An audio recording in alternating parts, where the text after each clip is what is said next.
And good morning, everybody. It is Wonderful Wednesday with Shireen Asharia. Have I said that right? Yes, you have.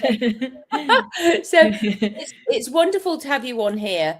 I do appreciate it, and I'm interested to learn about you because I don't believe we've actually properly met in person, or did you go to Chicago? Yes, we met in Chicago briefly. Marvelous. Okay, so Shireen, tell me about you and your business. Tell us more about you. Yeah. So 5 years ago, when we moved to Kyrgyzstan, I switched my career. I used to work in healthcare, marketing, sales, and in different healthcare companies. But when I moved out of country, it gave me an opportunity to spend some time on learning something that I was passionate about. Because I had become a doctor in my previous life. So I hadn't practiced as a physician. I was always in medical healthcare field, but not as a physician. My passion, though, was in emotional and mental health and well-being. Okay. So while in COVID, everyone was teaching everything online, and I was out of country, so I learned conscious parenting with Dr. Shefali Tsabary. And that led to learning hypnotherapy, because conscious parenting, people think that it's about like parenting actual kids. Conscious parenting is about reparenting yourself. Lovely. And then if you have actual kids, it bleeds into your actual kids' parenting as well. Of course it does. And I started seeing clients, and it really helped seeing that, with conscious parenting ideas and, tools, you could help someone overcome their limiting beliefs or not good enoughness and, those kind of things, self-esteem issues, relationship with themselves or relationship with other people in, marital life and their parental roles and things of that nature.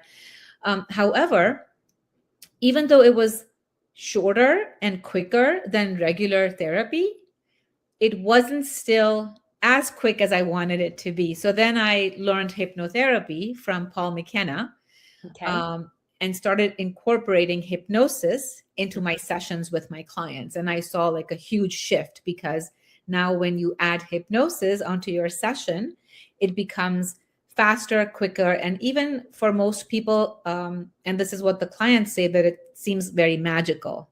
As you know, you use hypnosis as well. So a lot of people would say it was magical. And during the hypnotherapy certification, Paul, who is also someone who's a good friend of Dr. Bandler, and he's learned a lot from Dr. Bandler and NLP, Paul was teaching NLP as well. So I was like, while Dr. Bandler is still alive, I want to learn everything that he teaches directly from the source. So I went to all of the trainings that Dr. Bandler does for NLP, for design human engineering, for persuasion engineering, for master practitioner and practitioner. So now I incorporate elements of NLP, hypnosis, and conscious parenting in my coaching world to help clients achieve the result that they like. I love it. Absolutely. I love that. And funny enough, as you know, the bunny talk process, I wouldn't be surprised at all if it's all very similar. It's stuff. very similar, because I know you did like a demo for me, and it was very similar. And you also incorporate elements of havening. Yeah. So it's I just love that I did do that. So I apologize, but I did. I think I must have seen about 50 people, so it was a lot. It was a lot to remember. And you're right. I actually told Richard Bandler, because he was there at the conference in Chicago. Yes. I got to chat with him, and I told him about the bunny talk process, and he said it needs to be in every school. So that was exciting. He really liked it because actually, it is a lot of it's his stuff. And funnily enough, of course, with the anchoring, I had no idea I was doing that with my daughter. So I really feel as though a lot of this has just fallen into my lap anyway. And I didn't realize that I was doing variants of it within my work until, of course, I did do my master at NLP with Beryl Comer. And it was like, oh, I'm actually kind of doing that. Oh, I didn't realize. Yeah, a lot of parents do, like, when they're talking, they're using specific language patterns. They are doing anchoring, but sometimes it's not for the right reasons, and not reasons, but it's not landing for the right purposes. And it's sometimes like, obstructing the child's either growth or the ability for them to listen and follow directions. And when we use, like Dr. Bandler says, it's thinking on purpose. NLP is basically thinking on purpose, right? So when we use the power of anchoring or language patterns with the intent of creating results, it's really wonderful. Yeah, I know. And there was me all those years ago, anchoring in safety, love and security, unconditional love. And it just came to fruition when she needed it. So it's so yes, it's very powerful. And whereabouts do you live, Shireen? I live in Harrisburg in Pennsylvania. We just moved 3 months ago. Okay. Yeah, I understand that you see people online as well. You see people online and in person. Do you do both? So I do both. I do offer the client an option to do in person and online if they live in my area. If they don't live in my area, then I just do online. Yes, same here. Yeah. And it works beautifully because people are and now. I also like to conduct like master classes and workshops, which I do online and in person as well, which can be like, groups of teachers or groups of parents or, groups of people who are in social work or therapeutic world or in the medical profession, because like, day after day, you and I both hear things that doctors or health practitioners have told the patients, which is kind of like a post-hypnotic suggestion, for lack of a better term, right? You will have a lot of pain. Like my mother was told yesterday by her knee surgeon, you will have a lot of pain. And my mom is like, why? Like post-op pain. And I'm telling my sister, that was a post-hypnotic suggestion. Yeah. He should have not said that to my mother, because now she is going to experience that pain. I will have to intervene and, erase whatever the doctor said, give her better post-hypnotic suggestions. But, day after day, we hear healthcare professionals say, you've got 6 months to live. And the patient is kind of like watching the clock. When is it 6 months?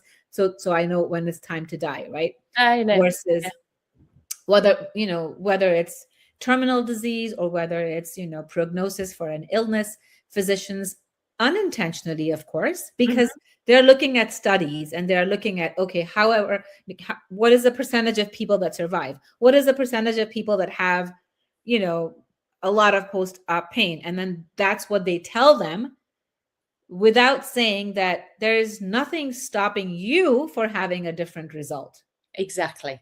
And you could be in the 5% of people who survive. Who told you to be in the 95% people who die? You could be one of the 5%. So all power to you. When a physician says that, the patient takes a different suggestion and it, does a different recovery than when the physician says, you've got a lot of pain coming or you're going to die in 6 months. That's right. And that's why some people as well, they hear it in an operation. They can hear it going, oh, well, they won't be able to move that arm, but they just leave it as that. What they meant to say was they won't be able to move the arm well for at least 2 months or something, but they don't finish the sentence off. They won't be able to move that arm. I won't be able to move my arm. Yes, because the unconscious mind is still listening, even though the patient might be under general anesthesia, they're not consciously listening. The unconscious mind, which is the bigger mind, is always listening. Always. Yeah. It's always. So it's important for parents, teachers, healthcare practitioners to know of these simple tools, language patterns, and especially anchoring, like you mentioned, to do it the right way for better results. I know, I love it, and I can hear how you do love this, and you've been using it successfully. So, and you're now using it in groups, and I think that's a wonderful thing to be able to share it. Just so much more, and then it's more affordable for most people, isn't it? Yeah, so I do small workshops for I'm doing one on Saturday for parents, how to use simple NLP tips and tricks, language patterns to help their kids maybe learn better or follow instruction better, or just kind of creating more harmony and peace at home. How do you use NLP for parents? So those kind of sessions in which it's an hour and a half, 2 hours, where parents can come and learn simple simple techniques. Yeah, I love that. I ought to have you on as a what's the word? As a I can't get my words out now. I'm going to speak properly. As an expert in my bunny talk process on my Facebook group, because I have a lot of people who are learning the bunny talk process, but I do like to encourage some people to come on and do one of those like group sessions. So we'll have a chat about that, Shireen, because I think that would be really useful, because I know a lot, but I know that people also like to learn from other people. And I think that's really helpful, because it just goes in a different way, because sometimes they're so used to me and it's like, oh, it's just Claudia again. And you go over the head. So I like to have experts come on and do a workshop for my group. So we'll have a chat about that, because I think that would be brilliant. There's, as I say, because you know it well if you're doing that with parents, and then they can learn. And it's all about all of us learning all the time and having an open mind to it, instead of shutting ourselves off and saying we know everything, we know enough. Never know enough. And for parents, it's always important for them to understand it always starts with them first, because parents feel that, oh, the child is broken and we need to fix the child. It never starts with the child. It always starts with the parent. And that's exactly what I do in the bunny talk process. It gives you these, if you like, psych ed or the emotional intelligence coaching bit, that you see the parents first. And it's a very clever way of how to say, this is what some parents do. and then they go, oh, I do that, or we do that, or that's what happened to me. And then they realize, like you just said, that they are the ones that need the help. They need the reparenting. And that's what the bunny talk process does as well. So I love that we're both singing on the same hymn sheet here, that it's so powerful to get to the root of the issue, which is sadly so often. And I see a good blend, a good connection point between conscious parenting and NLP, because in NLP we learn about pattern interrupt. And my trainer, Dr. Shefali Tsabary, she used to say, we don't live a life, we live a pattern. And someone has to break the bad pattern. Like, you know, some patterns might be good that we might be repeating, and that's good. We can keep repeating and we can teach that to our kids and leave that as a legacy. Unfortunately, a lot of the patterns that we are repeating are not good. They're not helpful. And we are passing those on as a legacy to our kids. And sometimes, because it's unconscious, we don't realize it. So for example, growing up, someone could have thought, I would never be like my parent because the parent did X. Unconsciously, unintentionally, in different ways, they are doing that same thing. And because the ego is so sneaky, you can't tell. You need someone else who might be an expert like yourself or myself to determine what is the pattern that they're repeating, that they told themselves they will never do, but unintentionally it's coming in their own parenting as well. It is. And in NLP, we learn how to pattern interrupt. I've been there, done it. It's like, it's crazy. And I can hear myself doing it. I'll go, what am I doing? It is, and it's awful. And that yet there's, as you say, there's this thing, you just can't help yourself. It just carries on. And we've all done it, right? Because we all have been unconsciously parented. Nobody got an instruction manual when they brought the child with a brain that is, you know, much more complicated than the most complicated computer system, right? We brought that computer system home without an instruction manual. So all parents did the best. And unconsciously parented kids. So 99.999% of the world's population has been unconsciously parented, including you, including myself. And so absolutely. It's important for us to recognize our own patterns and then to be able to help our clients to recognize theirs. And we get, we believe we get emotionally hijacked, you know, which is why we just react, because we are 100% emotional brain. And, you know, no matter what, we feel it in our body. And it can just come up, and yet literally have to, as you say, have to kind of stop it and have that pattern interrupt in order to change it. And that takes time. That to press that pause button I mean, I don't mind saying I'm still a work in progress. Yes, you know? we all are. We all are. And so, yeah, when you were saying that about the pattern interrupt, because there is a pattern interrupt, I must admit, in the bunny talk process. But and I don't know if you remember me doing it when the bunny pulled it out with the issue, but it was I was just thinking about a video I'd seen of this baby crying and like having a tantrum, and and then a piece of cheese. Have you ever seen that video? It's like a little reel, a slab of, the flat cheese that you can get, craft cheese, thrown on his head, and he just stopped. Yeah. I remember now. Yes, I watched that. That's a pattern interrupt. I know. But that's where my mind went to when you said that. I mean, that's how bonkers I am. Yeah. I go to the slab. Even for like limiting beliefs, right? We keep repeating the negative talk track in our mind. Yeah. Whether it's I'm not good enough, whether it is I'm not smart enough, whether it is people don't like me, or whether it is I always fail, whatever it is that we're keeping. Someone may have said it or hinted it or whatever, and primary caregiver or a teacher or a parent, but they may have said it once, twice, or maybe 5, 10 times. People keep repeating it in their own heads, in their voice, their own voice. That person's voice doesn't matter. No. But we can use pattern interrupts. We can use collapsing anchors. We can use, different tools to help them overcome whatever it is that has been sabotaging their success. Absolutely. And because actually what I say as well, Shireen, is that they've hypnotized themselves with that negative thought. And we have to de-hypnotize people from that old belief system. Yeah, we have to bring them out of their own trance. Yeah, absolutely. I know, because they really believe it, so it's quite interesting, isn't it?